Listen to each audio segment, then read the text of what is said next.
So we're going to talk about the FSCS now. Yeah. So this is compensation scheme. I guess in different parts of the world, the umbrella term is probably government deposit protection schemes, where the government insure, let's say, the government insure.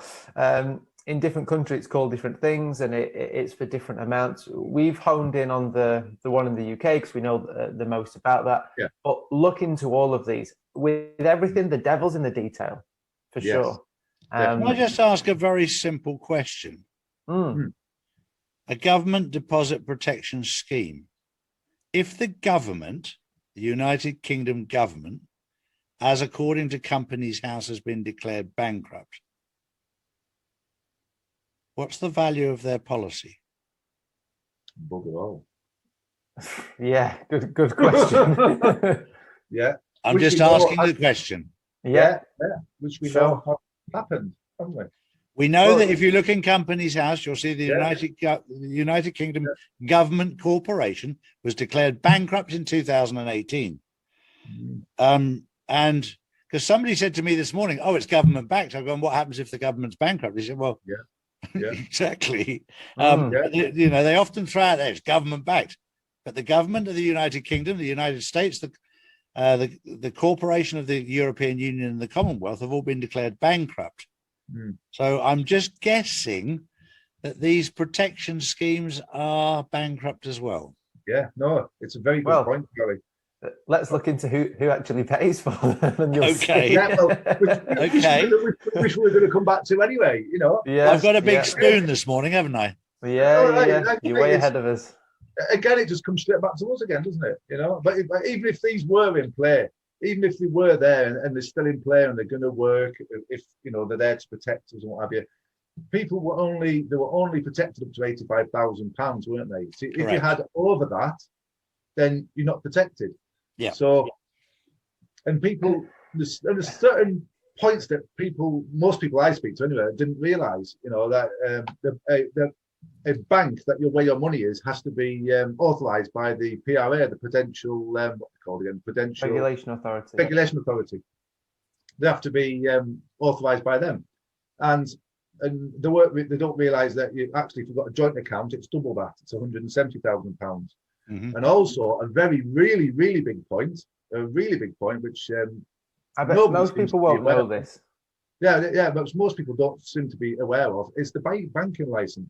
I know people that have got over £85,000, and what they've done is they've put their money in different bank accounts. They've split it up, which is fair enough.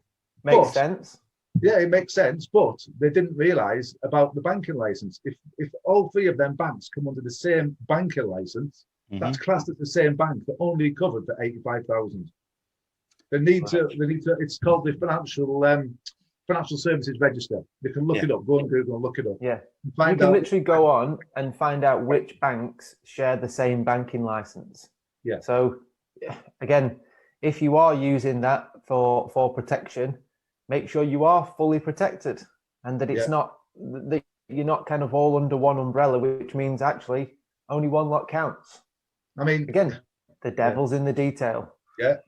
I mean, if after watching this and you still think it's safer in the bank than in precious metals, then you need to think about what we've just said there. All right. Yeah. One other thing you just poked me just now, which is just a little bit of humour in here. Also, just remember that there's only one Monopolies Commission. Exactly. Just for a bit of humour. Some really good points come on there, isn't there? With this, I always bring it back to you know if what we said at the beginning about banks lending out money and not having to keep all of your money on deposit. If you didn't think that was true, then why are these deposit protection schemes in place? Why does the government have to insure deposits? If they're just sat there in the bank in this big vault that we sometimes have in our minds, why are these in place? They wouldn't need to be, because the money would just be sat there. Sure. They have to do this because the money is used. It's used to loan out, to leverage, and to make the bank money. Yeah, well, just a few numbers for you there. Between 2001 and 2006, 1 billion was paid out. from this compensation scheme. Between 2006, 2011, due to the financial crisis, there was 26 billion paid out. But their pot wasn't big enough, so guess where the money came from again? You had to get a loan. Yeah. Yeah, again, we're not just making this up. We're not talking shit. We've done our own research. We've been around. We've been sharing this information with people for many, many years. Go and do your own research. Go and do your own research. Go and do your own research. All right, please. All right, we're not advising you. Go and have a look at it yourselves.